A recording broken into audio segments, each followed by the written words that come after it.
Point scorer and all that. But this year, McLaren has proven everybody wrong, in my opinion, because not only have they had they taken home the constructors championship for the second time consecutively, but they have also taken home the drivers championship. And for McLaren, that is a very big deal because just 2 seasons ago, McLaren was pretty far down on the grid, about midfield. And even before that, a couple of years before that, McLaren was at the very bottom of the barrel. And so for them to go from where they were to where they are now, it's a very big turnaround. And so that in and of itself stands testament to their abilities. Now, obviously, throughout the season, they have had their fair share of screw ups when it comes to their team strategies and how they kind of go about handling certain things. Like a couple weeks ago, the race in Qatar, they had a safety car very early on in the session, and most everybody pitted, and that's that common strategy where you would pit so that you can get one of your pit stops kind of taken care of. Now, again, each team is required to do 1 to 2 pit stops per session. I don't know the exact details on if it has to be 2 or it has to just be 1, but they can take a second one or whatnot. However they situate that, but basically everybody on the grid had 2 pit stops that they had to do for the Qatar race. And McLaren decided to keep both of their drivers out. And so that was a very big flaw in their strategy because the rival Max Verstappen, who the first half of the season he started off the season pretty good. He was scoring points. He got a win, got some podiums, but then close to the central part of the season, he kind of dropped down, and it was very rough for him. The car wasn't performing the way that it should, and he's just constantly running into issues and problems. And then, about halfway through the season, after summer break, they come back, and Max is starting to pick up the pace, right? And again, this kind of stands testament to the incredible driver that Max Verstappen is, where he was 104 points behind the championship leaders at the time and managed to come back to only lose to Lando Norris by just 2 points in the final race. And so it stands to say that Max Verstappen is one of, if not the best drivers on the grid today. But at the end of the day, whenever it comes down to F1, it's all about team strategy and the car itself. The drivers, obviously, being a driver, you have to be very talented and very skilled and be able to control the car at any and every possible second that you're in the car. But it is ultimately a team sport. Whoever can design, create, and build the best car for all situations, and whoever can drive the car the fastest they possibly can will be the winners. And so McLaren this year, though they had struggles with their calls and they had their own setbacks and challenges, to pull away from the championship and win the constructors with, I believe, 823 points. I believe that's the rough number, but 800 plus, let's just say that. With 800 plus points, right? Now, mind you, Mercedes was second with, I believe, like 400 something. And then taking home the drivers, knowing Lando had a really, really rough season last year. And then this year, he didn't have an easy season, but he was doing a lot better and he was winning quite a lot. It takes a lot. It takes a lot to do something like that. And so for those that are out there that are saying, "Oh, Lando, it was a fluke or he didn't deserve it or whatever." At the end of the day, he's sitting in the cockpit of a 200 plus mile an hour rocket ship on the road and doing a much much better job than any of you that are out there saying otherwise about him. So I say, in my opinion, again, I'm not, you can say whatever bias, whatever, because I mean, he is one of my favorite drivers, if not my most favorite driver. But the fact that he was able to overcome everything that he has gone through this whole season and still come on top says a lot about him as a driver and him as a person because he proved to the world that there is another way to win than just being aggressive and ruthless on the track. So that was the biggest highlight of my I guess my year so far. But that's F1 news. I don't know if I'm sure whoever is listening to this probably gonna be like, oh, I'm not that crazy about F1, so I really don't care, whatever. But I was about to say you completely lost me in that. Like, F1's just not my thing. yeah, But it's something it's I growing. mean, It's definitely growing. you messaged at what, like 6 o'clock in the morning the other day? No, it was 9. I thought Yeah, it was. yeah, But no, the big one on my end. I'm a big like college football guy. Not that oh anything yeah. crazy's coming out of it. I mean, we're coming into bowl season. I'm getting excited for that. I always like bowl games, especially because my team is going to go to bowl this year for the third year in a row. Let's go. But the biggest thing going on right now, have you heard anything about the head coach for Michigan? No, I don't really like you as you don't follow F1, Yeah. and I guess my thing is I don't really follow any other sports. See, I didn't know if you'd heard about it because it's leaving the sports realm with him. Because like Michigan is known as one of those just top schools. Like I mean, you always hear about Alabama being really good. You always hear about Ole Miss being really good. Eh, there's a bunch of teams that you just know are going to be good because of the name. People want to go there specifically to say they went there for football. And Michigan's one of those for up north. But just out of nowhere, they fired their head coach. And it'll be their second time getting a coach in 3 years. But the university just, released like we fired Coach Moore with cause, effective immediately. He is no longer there. And then by the end of the day, there was news that police had detained him. And Oh damn. yeah, I remember reading it. And I'm like, hold on, what's going on?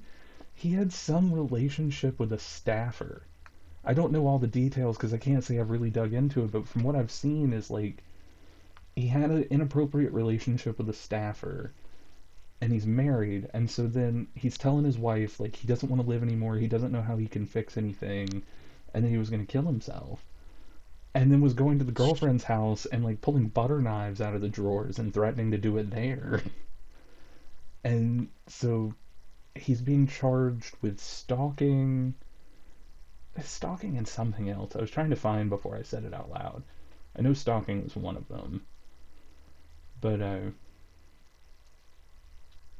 stalking and like threats, I want to say. Jeez, I mean within 3 hours of being fired. That's the part that I just pulled up here.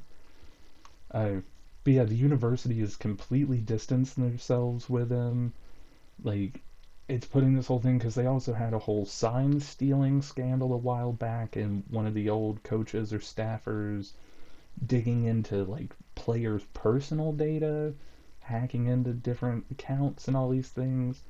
And so the Michigan football team, while I mean, out of the last two seasons, going 18-8 in total games played, which is a good record, especially over 2 years.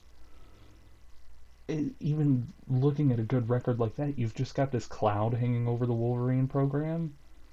Where what's the next crazy thing? I made the joke at work with one of the guys I do talk football with. I was like, man, I think next year I'm going to put a bet out on like a head coach of a football team is going to have some crazy scandal. And he was like, man, you won't make any money off of that. Everybody knows it'll come true.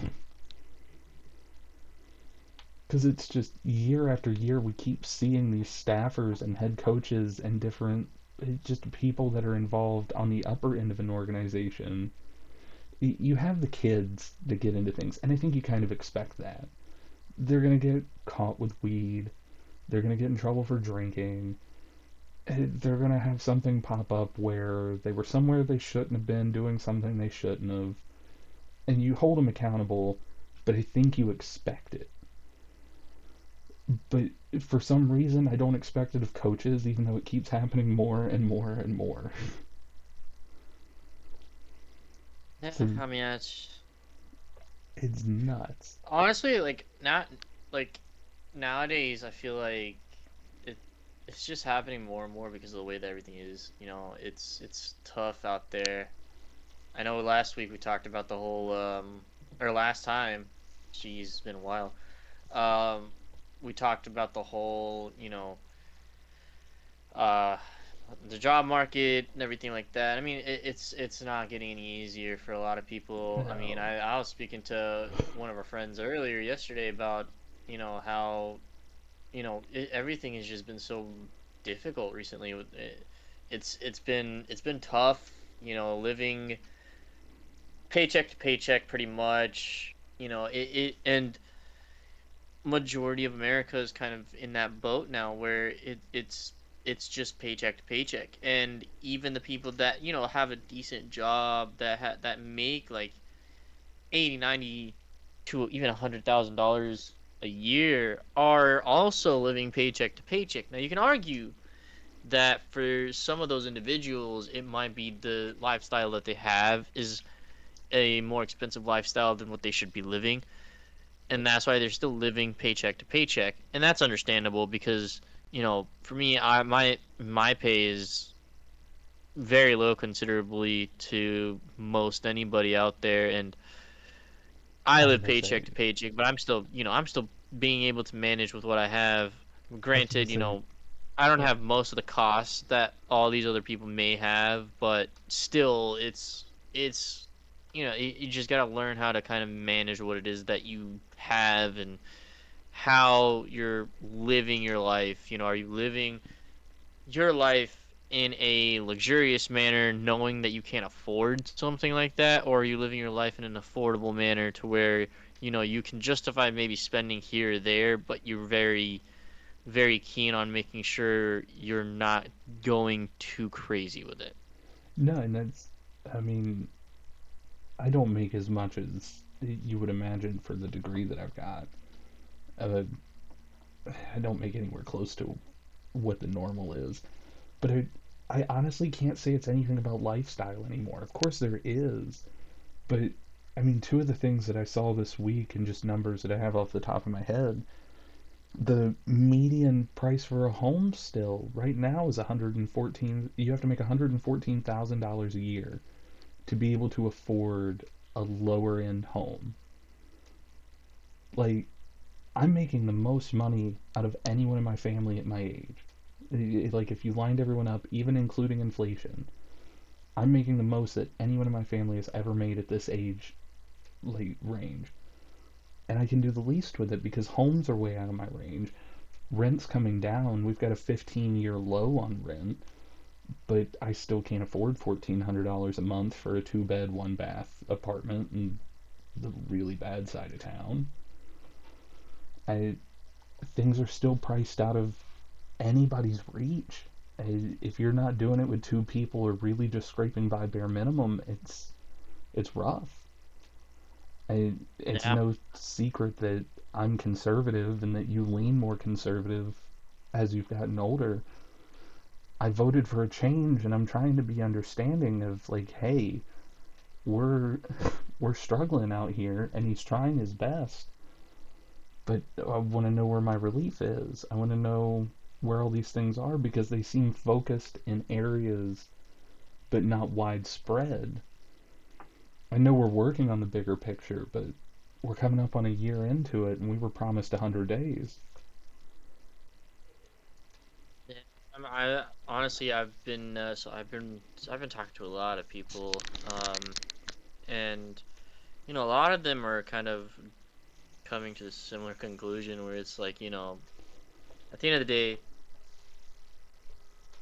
it's so bad out there right now that I know people that have master's degrees that recently got out of masters, and are currently seeking a job, and I know people that have had their masters for a little while and they have been out of a job for at least a year, and it's insane to hear even that, because you people go to school to get their master's degree so that they have a higher likelihood of getting a better job.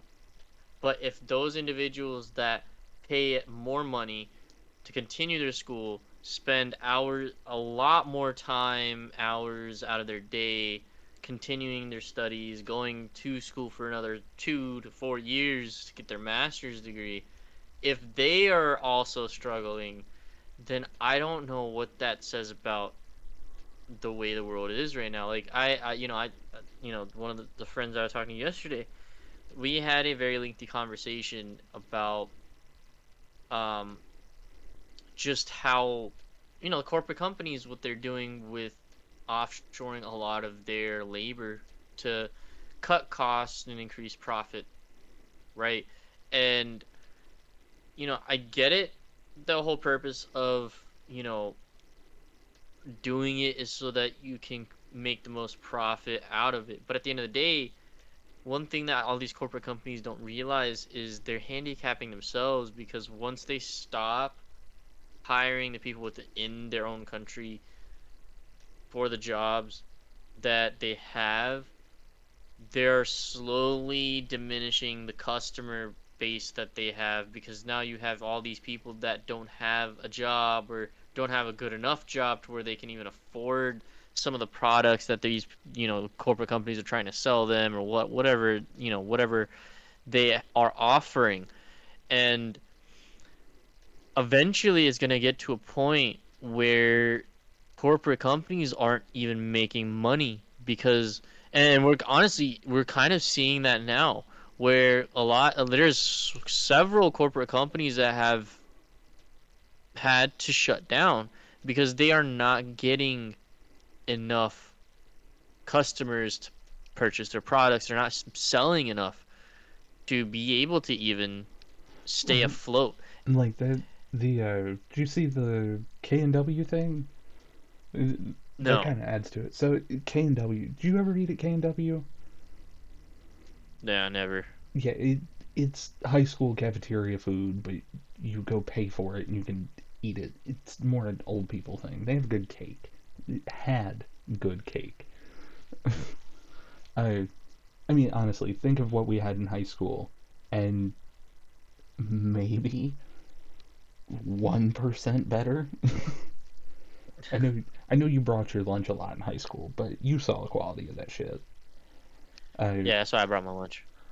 I can honestly tell you the last time I'd eaten there until recently was maybe 15 years ago, and it was because my grandparents loved it. Uh, and then like me and my mom were out shopping, and like we had joked about it. We were like, why not? It's been years. Let's go see what's going on. And it was so bad. And then my grandfather had a stint in the hospital, and when they had gotten home, I was like, hey, I'm leaving work. What do you guys want? I'll pick up dinner so you don't have to worry about it. I know you're still trying to figure some stuff out home side. And I mean, within 10 seconds, just K&W in the full order. But all of that to be said, the clientele that they reached is a normal day. They opened, they were doing their thing. There's one that I can see near my job. Like I have to drive past it within the last 5 minutes of my drive. They were running normal. Parking lot full, people going in and out with to-go boxes and having a good morning. And then middle of the day, we got an email letting us know that it had happened because it was a big business news. They shut their doors. They didn't tell a single employee outside of the corporate office no that they were shutting down for good and dissolving the company until 2 hours before they alerted everyone. Jeez. And they just completely shuttered their doors. I mean, within 2 hours, everyone in the world was notified they were shutting down, and then the doors were locked and everything was starting to get put up for auction. And they were citing everything you just said. I mean, declining customers. They had taken on some bad bets trying to revamp business that just didn't turn out, and they didn't make their money back on the money they spent doing it. And then just in general, it was bad. People weren't Yeah, and returning.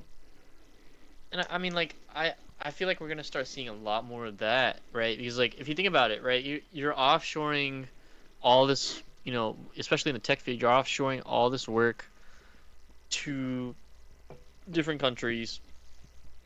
And what companies don't realize is one, the time difference, right? Majority of these companies go offshore to India, right? They send all of their coding, programming, whatever have you goes to India, and somebody there, a group of people there manage and solve problems within the code bases, update it, and whatnot. But what these corporate companies don't understand is the time difference is so drastic that eventually even those workers are going to fizzle out, right? And just think about it this way, right? They take a vacation. It's not like here where you can just immediately call them up, say, hey, we need you to help us really quickly. We'll pay you a little extra or whatever have you. Like, this is an entirely different time zone, a different country. People do things a Oh lot more man. differently here than they do there. So it's like you have to take a lot of things into account. And 90% of the time, the only thing that these corporate companies look at is the money, right? And that's, in my opinion, that's a little bit of the problem is that they are thinking, oh, we can cut, for example, right? Let's say you pay a senior developer $120,000, right, to maintain a software here in the States, right? Well, that same position, if you take it to a country like India, for example, you can pay them $40,000, and that is the equivalent of being paid Mm-hmm. $120,000 here. And so for them, that's a that's a decent amount of money. Like they are living a pretty well off life there.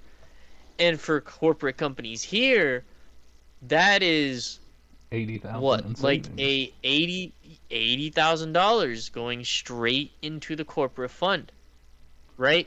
And so these companies are seeing that, and that's why they're offshoring so many of these jobs. But then what one thing that they don't realize is if something goes wrong in their code base and none of their offshore employees are able to get online to fix it, they're not going to be able to do anything, right? Because my personal example, right, when I worked in IT, we were it was a group of 4 or 5 of us, right?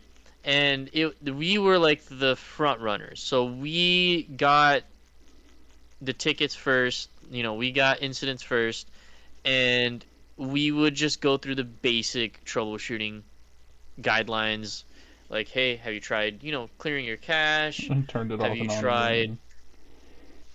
basically, right? Like that was the area that I was in, right? I was basically going through the upfront troubleshoot criteria, upfront troubleshooting solutions. None of those worked.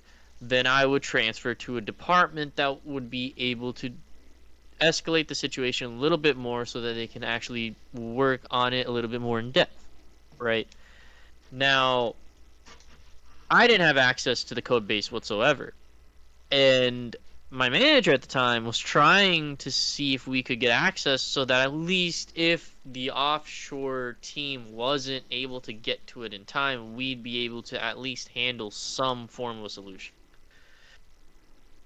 But they never gave it to us, right? I worked at that company for about a year and a half and they never gave us access. And so that in of itself was, you know, one kind of eye opener for me about this whole situation. But my my kind of issue with all of this comes purely down to the fact that, they're cutting jobs for people in their own country, right? And they're basically eliminating their own customer base by doing that because these people are not getting a job that pays them enough to afford something like this, right?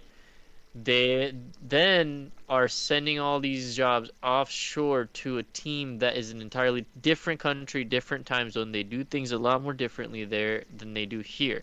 And so, regardless of how the company itself operates, if you offshore something, you cannot implicate the same policies, the same guidelines, and the same expectations to those individuals because those individuals live in an entirely different area, entirely different environment, an entirely different part of the world.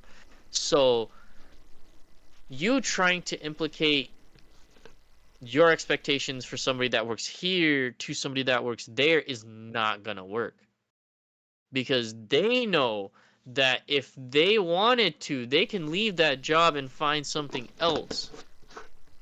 And because they are qualified enough to where people would seek them out. And so they know that there is nothing for them to have to worry about in terms of risk.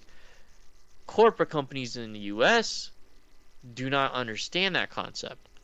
And so I am waiting on the day when companies it's already happening, slowly already happening, but I am waiting on the day where these companies start draining in profit, tanking in revenue, and realize that they made a mistake when they wanted to save money and send all of these jobs offshore just so they can make extra profit. No, And and we're seeing that that day might come. reckoning now where you're not seeing necessarily the companies dissolve now, but you're seeing where people are choosing more, at least here in the States, more American first companies.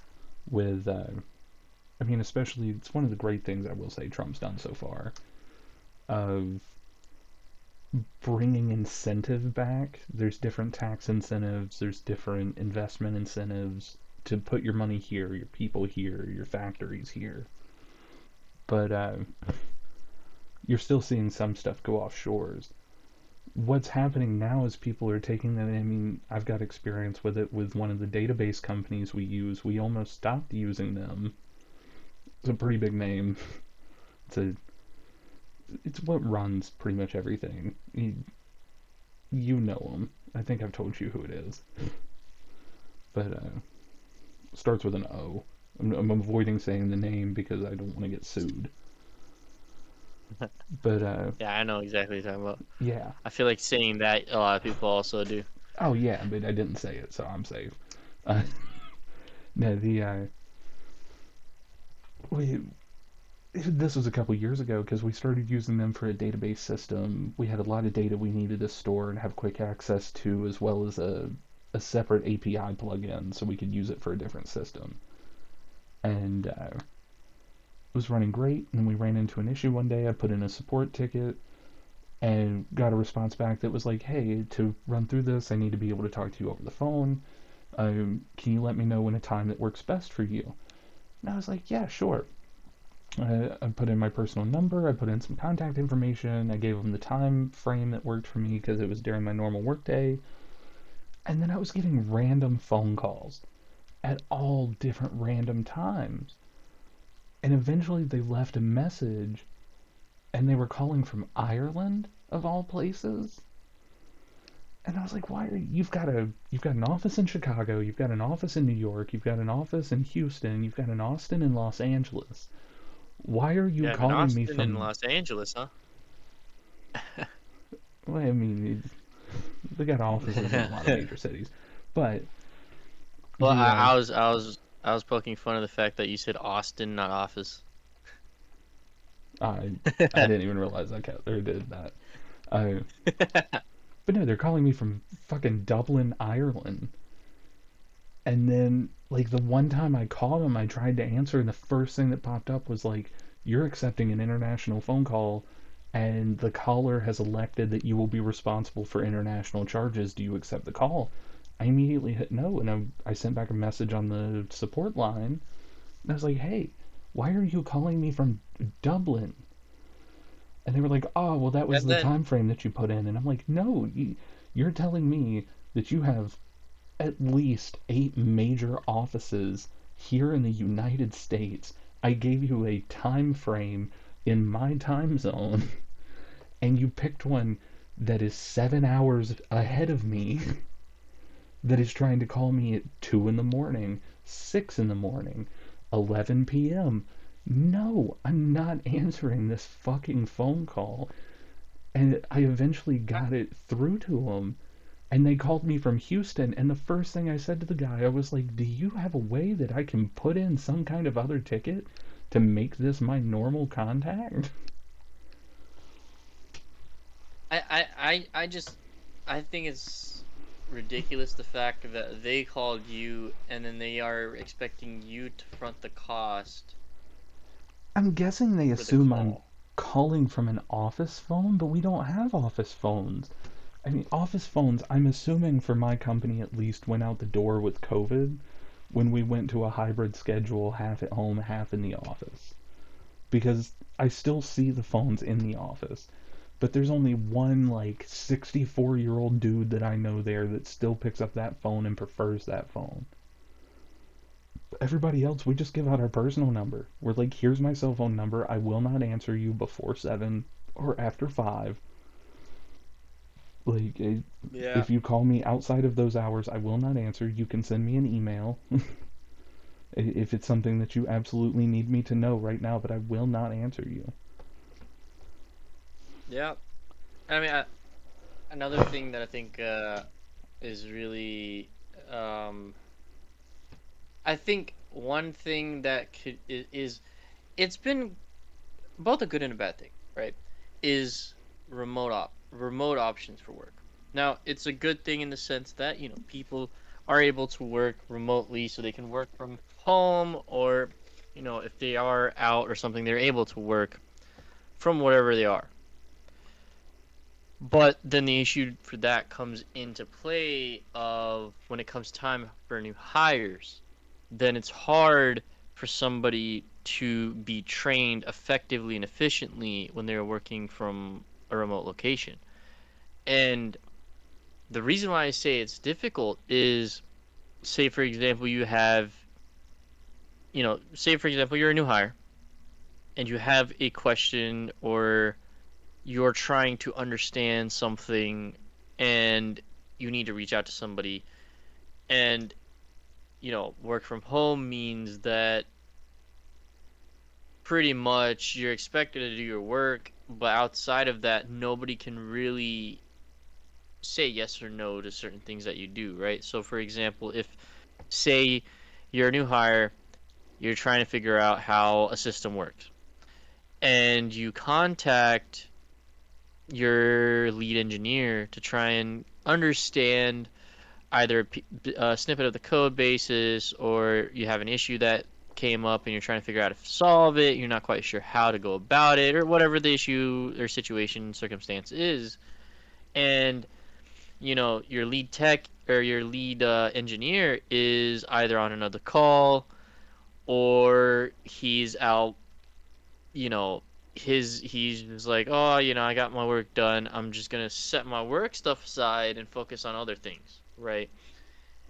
Now, if this is an urgent issue, that becomes a problem because now you have somebody that is inexperienced with, you know, the job itself, and so they are not sure what they need to do.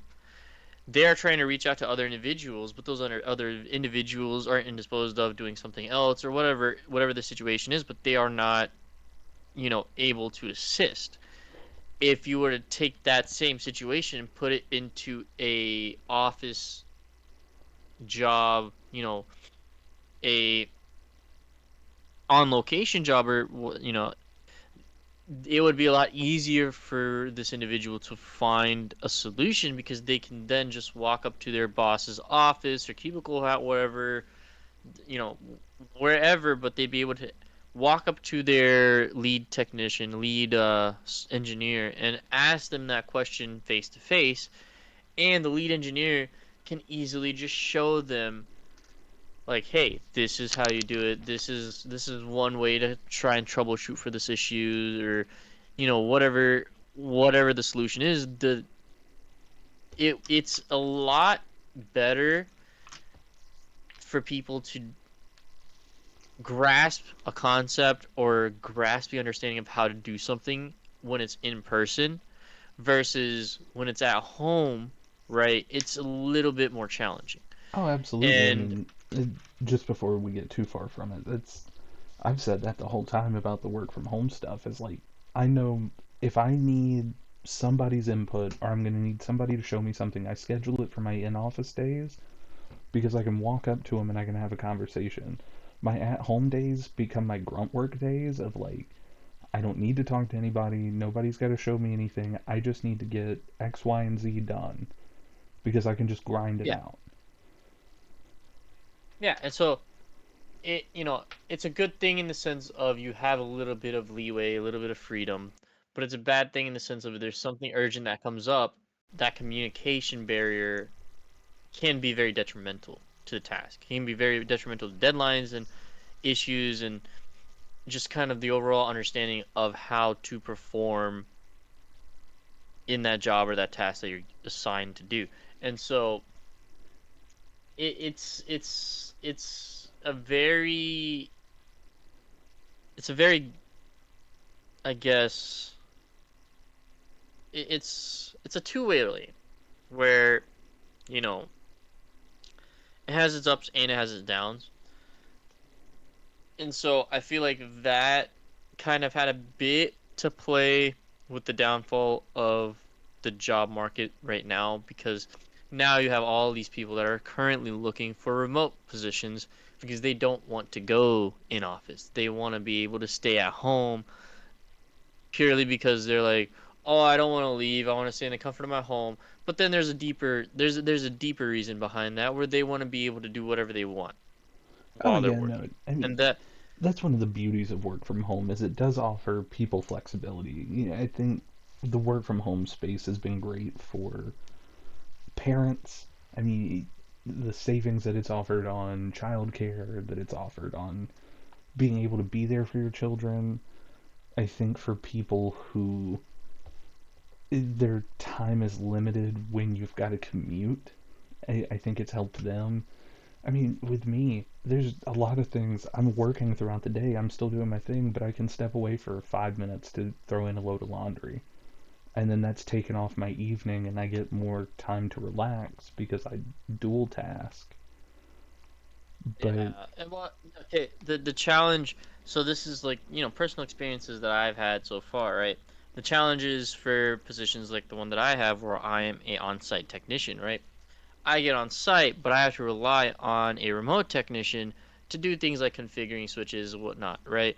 hmm But say I am working on a task that doesn't necessarily require the remote technician, but then I get to a point where then I require assistance from a remote tech, and then that remote tech either doesn't respond or is not able to assist me at the time because they are not by their computer, either they're out or something, right? Like I've ran into the issue several times where I get to a stopping point because I cannot do anything until the remote tech is gets whatever the switch or whatever that they need to get configured. But then the remote tech is at a doctor's appointment, or they had to go pick up their kids from school, or they had to, whatever it is that the remote tech is doing, but they are doing it during the day, during work hours, and completely halting productivity on the project itself purely because they decided to schedule something during the time frame that that project is going on, right? And that sometimes ends up becoming a problem because then if there is absolutely nothing that we can do until that task is complete and that individual is not there to complete that task, then we are wasting time sitting there waiting on that individual to get back so that they can complete the task. And if no communication at all is there throughout that entire process, it makes it that much more challenging because then we have no clue what that person is doing, where that person is, or what time that person is going to be back to help us continue the process. So it ultimately, work from home can be both a good and a bad thing, right? In my opinion, if you're in a situation like me where you have people on site, I personally suggest not being remote purely because of that fact point, right? If there's something that is requires the remote technician to, you know, be able to continue and progress in the job or in the project or whatever, but they aren't there, it completely halts all productivity, right? And then that costs more and more time. And again, going back to, corporate companies are trying to constantly save on costs instead of sending these jobs out to offshore. Why not figure out internally, hey, where can we save time so that we can then pick up, more um, projects, or we can do more with the time that we have? Where can we be more efficient and more effective? And I feel like, is where kind of the work from home stops being, I guess, an advantage and starts being a disadvantage to some degree, because then you're not able to effectively manage time properly. Oh, absolutely. I think that's the position that I get stuck in more than anything when I'm doing things that aren't my job is because my job is more retail focused. And so we've got all of our hosts that are in stores that are helping customers and they're going through and when they have issues they're reaching out. They've got different chains of command to go through on if they've got an issue with this system, contact this person. You've got an issue with this system, contact here. You've got an issue with whatever it may be, they know where to go. But what happens is they've learned that because I'm a general technician over all the systems in the store now, they know if they can't go through their normal line of normal chain of command, they just reach out to me and they're like, hey, I've got this issue and it needs to be handled right now. So then I'm going in and fixing it so we don't lose a sale, we don't lose a customer, everything that goes along that path. But then I'm sitting here trying to figure out, like, okay, I'm taking care of my side, but where's Greg? Why is Greg not doing his job? Because I've got other things I need to do, and I can't do them if Greg's not sitting at his desk doing what he's supposed to be. And then hey, we've got several that you just have no idea where they are. And then they come back and they act like they never left, and it's like, wait, the way that I've always gone about it, not that I have anyone that necessarily directly reports to me, but the way that I've always told them, I'm like, man, we share calendars. I I can view your calendar at any point. If you've got a doctor's appointment, just slap it on there. If you've got something like that, I don't need to know where you're going. You don't need to put that on your calendar, but just put doctor, dentist, lawyer, post office, whatever you've got to run during the day. If that's when it needs to be scheduled, throw it on there. So when something like this happens, I can go, okay, I'm covering because he went to a doctor. Not when you get back like, yo man, what happened? Because that just threw a wrench in everyone's day because we had to stop what we were doing to cover where you went. We weren't expecting to have to watch your side.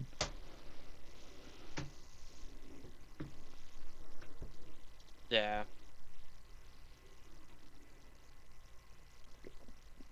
Which one I ran into this, not that it's anywhere close to the same vein. This was 2 weeks ago because it was right before Thanksgiving. The one of the directors for our IT program passed away, and we've kind of all been chipping in trying to take care of the things that he took care of, and going through stuff. And I had a meeting with one of our vendors on Wednesday, and we were going over holiday support. You know, if something happens during the holidays, our direct contacts won't be there, but here are the numbers to call. And he was like, by the way, do I need to send this stuff to the director because I haven't heard from him in a while and I want to make sure he has the numbers. And it was one of those I was like, oh, nobody let them know because his name's on all the contracts. Like it didn't hit until that moment and I was like, damn. I, and I'm the only one in the call from the IT team, so I have to be the one to be like, so the guy that you worked all this out with is no longer with us.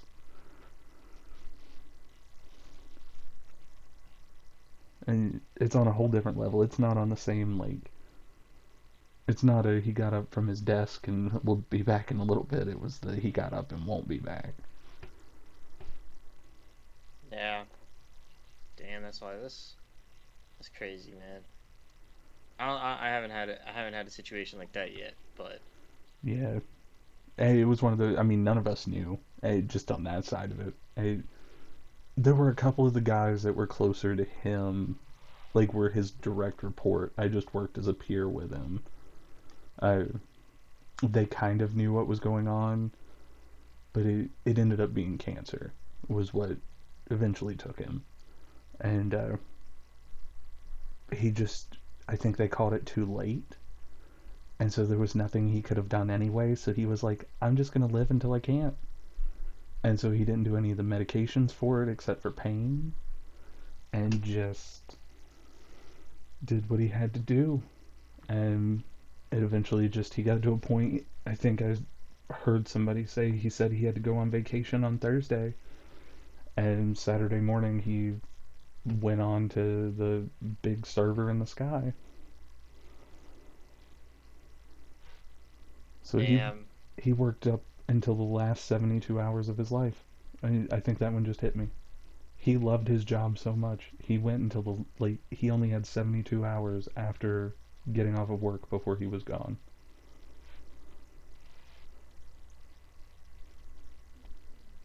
Oh damn, man, that's Not to take a dark turn,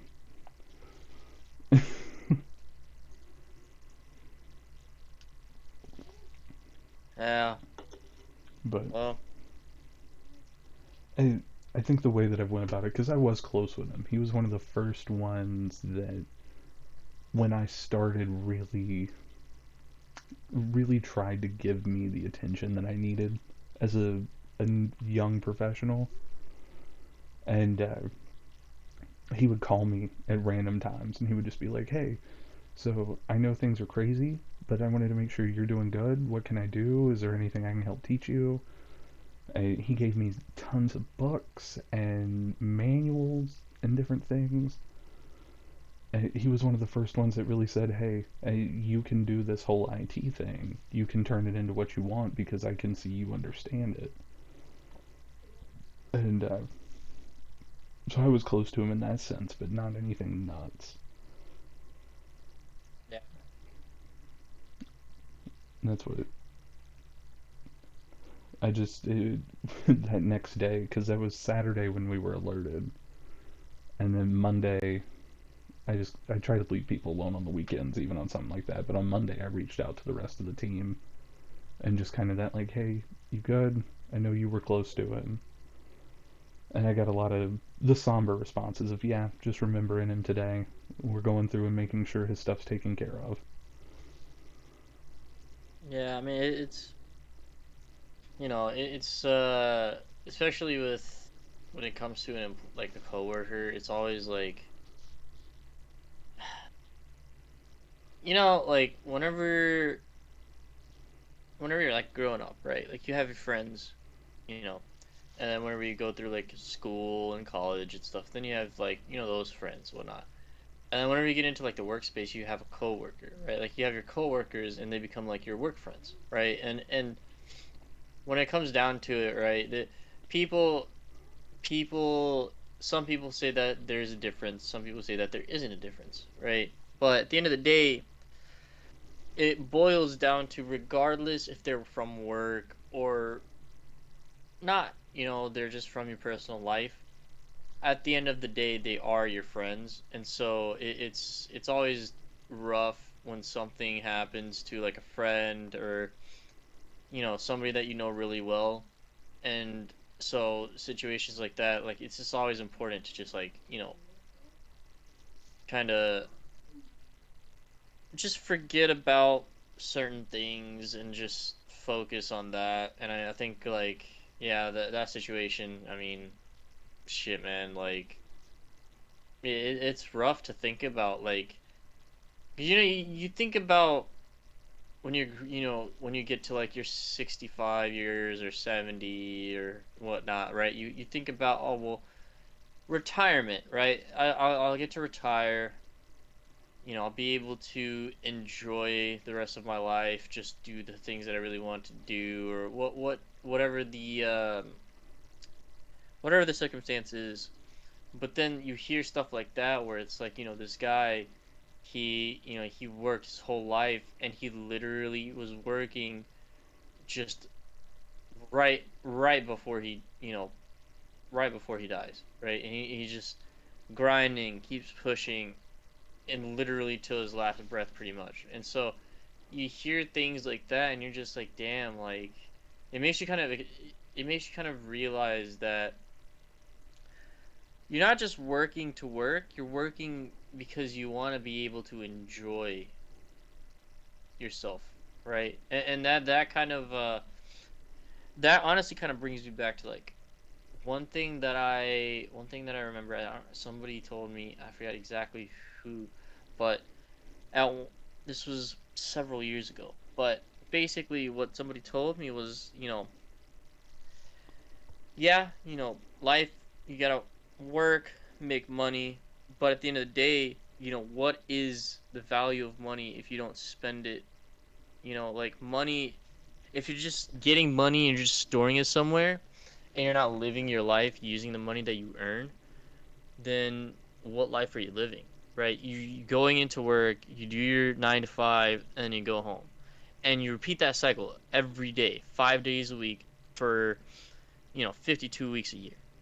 Right? You rinse and repeat that cycle. Yeah, you give vacations, holidays and whatnot, but 90% of the time people are like, oh, I want to save, I don't want to do anything, I just want to keep this money and in case of like rainy funds, or I want to be able to save and have this money stored up in case of like whenever I want to go do something. But what people don't understand is it's important to have a savings, right? It's important to have a backup plan, but just as important as it is to have a backup plan, it's important to enjoy life, because it's not something that's going to last forever.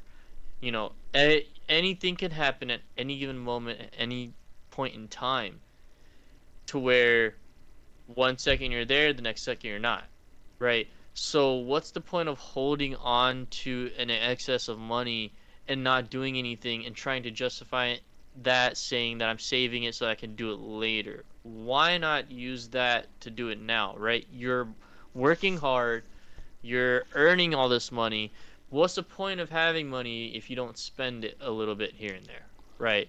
And so that kind of just kind of brought that back into my head a little bit, because at the end of the day, we are living, and in order to live your life, you have to enjoy it a little bit. Yeah, no, and funny enough, I said something similar to that yesterday with I was talking to somebody about finances, and I was gonna add the one point. I was glad you did because I was gonna say it too. Nothing in this is saying don't save for the future, don't have an emergency fund. I personally follow Dave Ramsey. I really like his baby steps of save $1,000, pay off all your debt, and then save 6 months that if you lost your job today, you have 6 months to get a job, but everything's going to be paid for. And nobody, whatever you believe happens after this world, I, I believe I go to heaven. I can honestly say I don't think I've ever asked you what your faith says the afterworld is, but yeah, at the end of the day, you've got something that we imagine we're going to after here. Nobody has ever gotten to that point and been like, damn, I'm glad I had some extra zeros on the end of my account. I can't imagine anybody has left this world and left the only place that that number matters and been thankful that they had the extra zero on the end, that they didn't live life to keep that number the way it was. Yeah. I mean, you know, there's that saying, right? You're born with nothing and you die with nothing. You Because can't take it with you. everything that is here stays here, right? So I get, you know, that very fact, right? Save enough money to where if something happens for your job, you have enough to cover your back for. That is a very that is a 100% valid and solid thing to do. But then once you have that, right, spend a little bit, explore what the world has to offer. Live your life. Well, Because at the end of the day, if you don't, then you're going to miss out.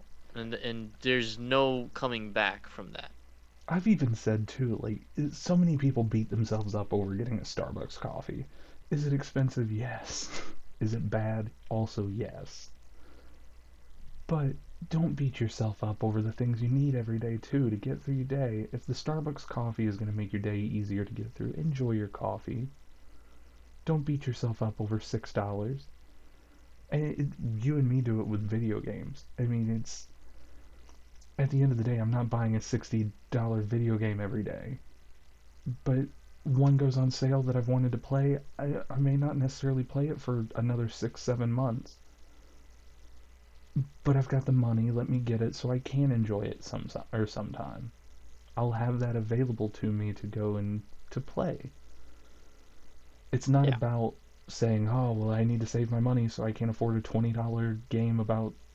I'm trying to think of one that I bought recently. I guess I got Power Wash Simulator 2. I need to save my 20 bucks. I can't get the game that I've been wanting. No, go get the thing you want. Don't if it's your last $20, don't spend it because you need that $20 to get you a sandwich tomorrow. But if you're working a job and you're working hard, you're making your bills, you're setting aside for savings, you've got to treat yourself because then life becomes awful.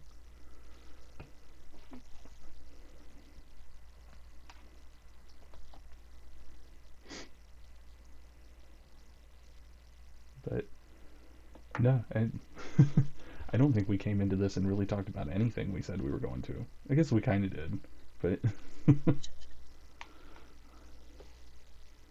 we went on a whole tirade of things. Yeah.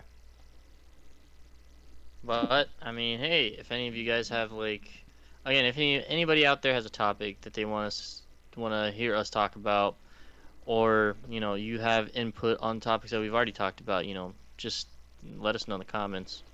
Yeah, shoot us a If line. you have a question, yeah, if you have a question, put that in the comments. If there's something that you are curious about, you wanna use as a discussion point, or you wanna just ask to ask, put it down there and we'll get to it. We'll try and uh, we'll try and come up with an answer best of our ability. Yeah. But And something that I yeah, was going to add too, kind of here at the end of our episodes. I saw somebody. You've never seen him. Anybody listening to this, and you too. I think I've sent you links of him before. But Fantavision He's a gaming news YouTuber, but he had a whole story segment called Tales from Retail years ago. And he would just sit down and talk about the horrors of like working for GameStop and Walmart. And he had a short burst with Subway, but he would always do he would open a beer and it was his like 25 minutes sit down, drink a beer, and talk. And I know we kind of do the same thing, but he always talked about which one he was drinking. Did you have a drink? I know you said you had one before we started.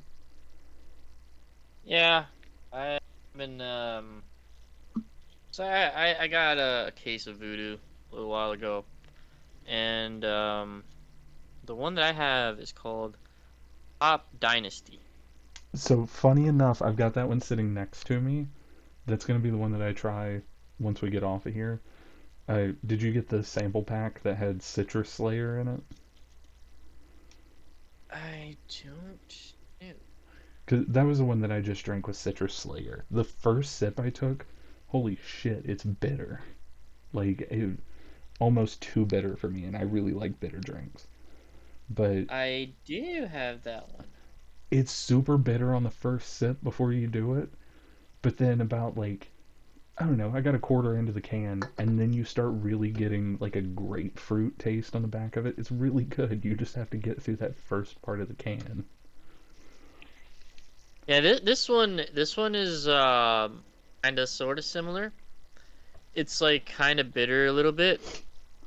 Um, but it's not as drastic, I feel like, as that one might be, where No, hops you are do get a supposed bit of a to. good kick at the back end. Yeah, like hops are bitter, but they're supposed to have a little bit of a sweeter note. Not akin to Yeah, fruit, yeah, but no, it is one of the. I think that could be fun. Adding that to the end of them or the beginning, we'll figure out where it fits. But just what we've been sipping on while we've been talking. yeah. But But I guess with that, again, if you guys have any sort of questions, you want to talk about something, you want us to talk about something,